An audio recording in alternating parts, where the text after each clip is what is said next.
Olá meus amigos e irmãos, este é o canal Conhecendo Jesus e este é mais um vídeo do nosso programa Tempo com Jesus.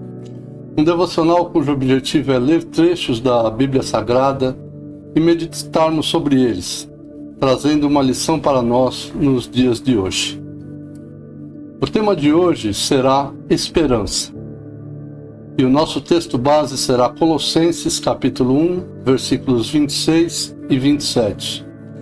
Que traz o apóstolo Paulo escrevendo à igreja de Colossos. Diz o seguinte: esta mensagem é o plano secreto que Deus guardou nos séculos passados, mas que agora deu a conhecer aos seus santos. E deu-lhes também a conhecer a imensa riqueza desse plano para todos os povos. E o plano de Deus é que Cristo habite em vós, dando-vos a esperança da glória divina. Esse texto é lindo, mas antes de falar um pouco sobre ele, eu quero aprofundar algumas coisas com vocês. A primeira coisa é que Deus criou o homem com a sua natureza, e também para termos relacionamento com ele. Porém, ao pecar, esta natureza divina, ela foi perdida. E a partir dali, todos nós nascemos com uma natureza caída que foi herdada de Adão. Vamos ler alguns textos que nos falam sobre isso. O primeiro deles está em Romanos capítulo 5, versículo 12, que diz assim: por um só homem entrou o pecado no mundo, e com o pecado veio a morte. Foi assim que a morte atingiu toda a gente, já que todos pecaram. O Salmo 51, versículo 5, diz o seguinte: na verdade, sou mau desde que nasci. Sou pecador desde o ventre de minha mãe. Em Romanos capítulo 3, versículo 23, diz: todos pecaram e estão privados da glória de Deus. Esta natureza caída, herdada de Adão, nos faz estarmos mortos espiritualmente, pois o salário do pecado é a morte, conforme Romanos capítulo 6, versículo 23 nos diz. Diz assim: com efeito, o pecado paga-se com a morte, mas o dom gratuito de Deus é a vida eterna em união com Cristo Jesus, nosso Senhor. E quais são as consequências de uma vida morta? Vivemos com medo da morte, medo de ficarmos sozinhos, medo de não termos o que comer, o que vestir. Nós vivemos com esperança em pessoas tais como nossos pais, temos esperança nos nossos cônjuges, nos nossos amigos e até no governo. Vivemos com esperança também em coisas tais como dinheiro, carreira, casamento. E muitos já vivem até sem esperança. É o caso daqueles que estão em depressão, que cometem suicídio. A realidade é que nada disso pode nos dar esperança, pois não tem poder para isso. Vivemos de momentos de felicidade, momentos de esperança, momentos de sensação de segurança. Mas, e o que a Bíblia nos fala sobre isso? Eu vou ler um texto com vocês, mas antes eu preciso ler um outro para ajudar vocês a entenderem, ok? Vamos primeiro ler João capítulo 1, versículo 12. Lá diz assim: Mas a todos quantos o receberam, aos que creem nele, deu-lhes o poder de se tornarem filhos de Deus.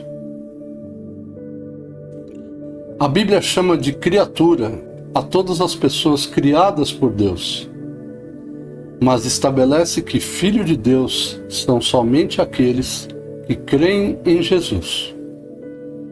Agora que nós entendemos isso, agora sim vamos para o nosso texto, que está em Romanos capítulo 8, versículos de 19 a 25.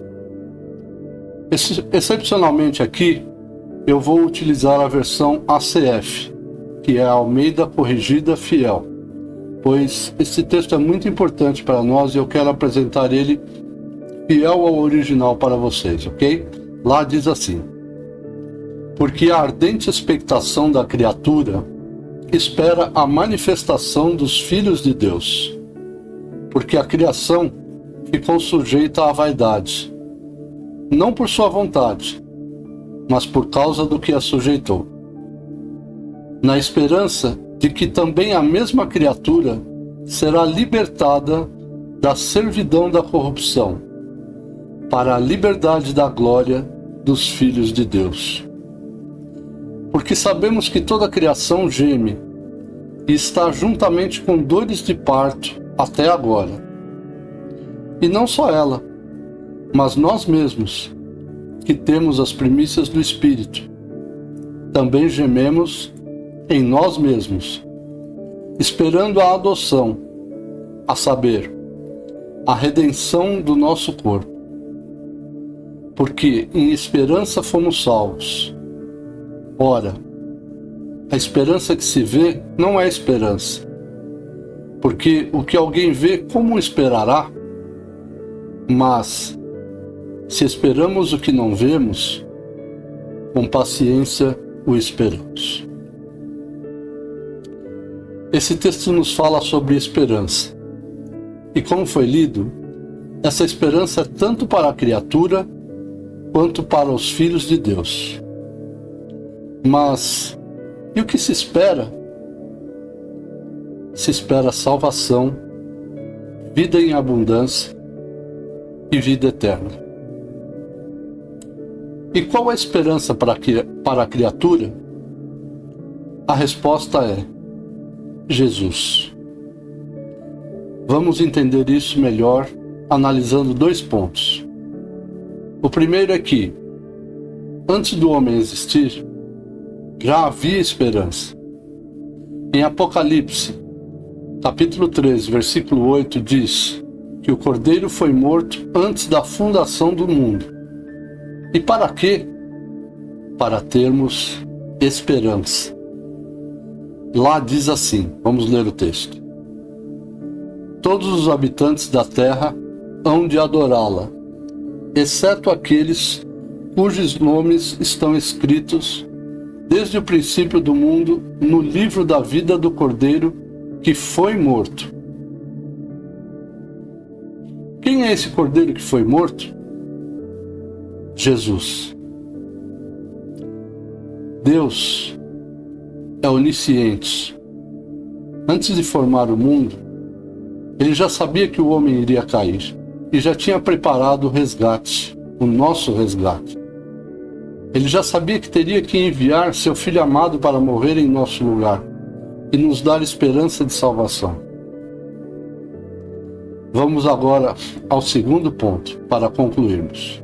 O segundo ponto é: o povo judeu recebeu ao longo dos tempos profecias da revelação desta esperança. Vou ler apenas uma como exemplo para vocês. Está em Miqueias, capítulo 5, versículo 2. Quanto a ti, Belém, no clã de Efrata, embora sejas tão pequena entre as terras de Judá, de ti farei sair aquele que vai ser o guia de Israel. Ele descende de uma família, cuja origem vem dos tempos mais antigos. Jesus veio ao mundo primeiro como esperança dos judeus, mas eles não o receberam. Eles o mataram. E através da sua morte e ressurreição, uma nova aliança foi estabelecida, através da qual todos os que o recebem passam a ser filhos de Deus.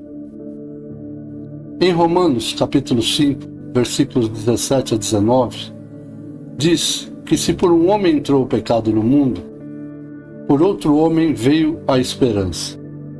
Diz assim ali: pois se pela ofensa de um só homem a morte reinou através desse homem, com muito mais razão aqueles que recebem a abundância da graça e o dom da justiça reinarão na vida, por meio de um só, Jesus Cristo. Assim como o pecado de um só homem trouxe a todos a condenação, assim também um só ato de justiça trouxe a justificação que dá vida a todos os homens.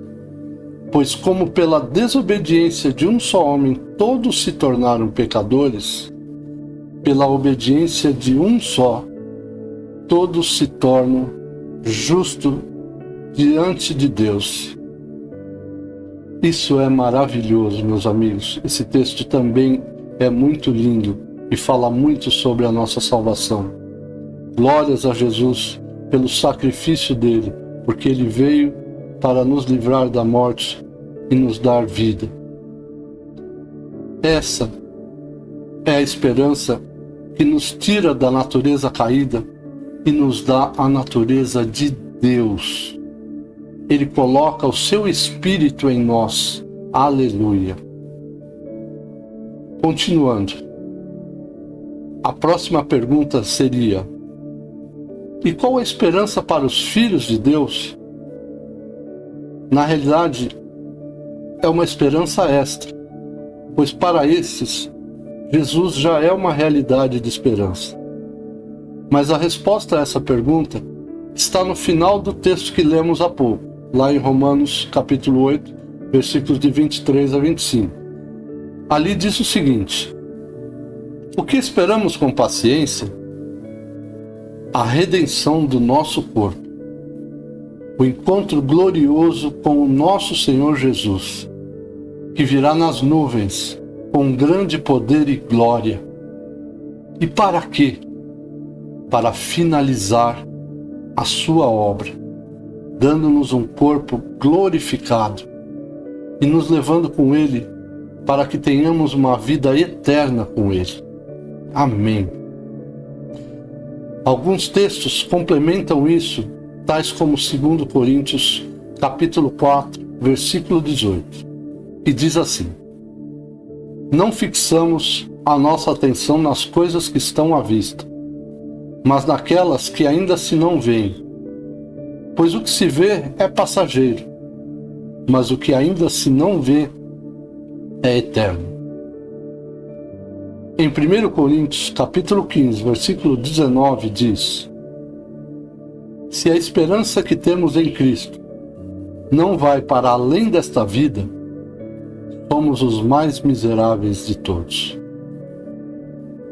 Em Hebreus, capítulo 10, versículo 23, diz: sejamos firmes em proclamar a nossa esperança, certos de que Deus não deixará de cumprir as suas promessas. E finalizando agora, Colossenses capítulo 1, versículos de 12 a 14, que diz: agradeçam a Deus Pai, que vos tornou dignos de tomar parte na herança reservada ao seu povo, no reino da luz. Livrou-nos do domínio da escuridão e fez-nos passar para o reino do seu Filho querido. O Filho alcançou-nos a redenção e o perdão dos nossos pecados. E agora gostava novamente de voltar ao nosso texto base para melhor entendermos. Esta mensagem é o plano secreto que Deus guardou nos séculos passados, mas que agora deu a conhecer aos seus santos. E deu-lhes também a conhecer a imensa riqueza desse plano para todos os povos. E o plano de Deus é que Cristo habite em vós, dando-vos a esperança da glória divina. Meu amigo, meu irmão, eu creio que se você está aqui conosco hoje não é por acaso. Deus tem um propósito para a sua vida e creio que você está buscando algo novo em sua vida. Novas expectativas, novos planos. Deus está lhe dando uma nova oportunidade. Que tal tomar o propósito de, pela fé, andar sempre com Ele? Assim, esta será, de fato, uma nova etapa em sua vida. Uma vida de esperança em Jesus. Que somente Jesus seja o dono da sua vida em cada situação, em cada escolha e em cada direção nesta nova etapa. Se você quer essa verdadeira esperança em sua vida, então eu quero orar por você agora. Feche os seus olhos e repita comigo. Jesus, Tu me conheces inteiramente. Sabes da minha condição. E agora eu sei que Tu viestes para me dar esperança verdadeira. Esperança de salvação. Esperança de vida em abundância. E também de vida eterna. Estou cansado e preciso de Ti. Preciso do Teu amor, do Teu cuidado. Quero hoje abrir o meu coração para Ti e Te pedir: vem ser o Senhor da minha vida, o meu Salvador. Eu me arrependo das coisas que fiz e quero ter uma nova vida em Ti. Cumpre em mim o propósito do Pai e faz morada em meu coração. Enche ele com a Tua esperança, a Tua paz e a Tua alegria, e me guia pelos Teus caminhos. É o que Te peço e agradeço. Amém. Eu peço a vocês para deixarem um comentário aqui abaixo no vídeo, com o seu nome e a cidade que moram. Ou se quiserem enviar um WhatsApp para os números acima no ecrã, eu e minha esposa iremos respondê-los com muita alegria. Se essa mensagem te abençoou, pedimos para você compartilhar ela com alguém que você saiba que está precisando. E também deixar abaixo do vídeo seu like e a inscrição para que este vídeo seja divulgado pelo YouTube e também para que você seja avisado sempre que colocarmos um novo vídeo. Que Deus abençoe você, sua casa e sua família.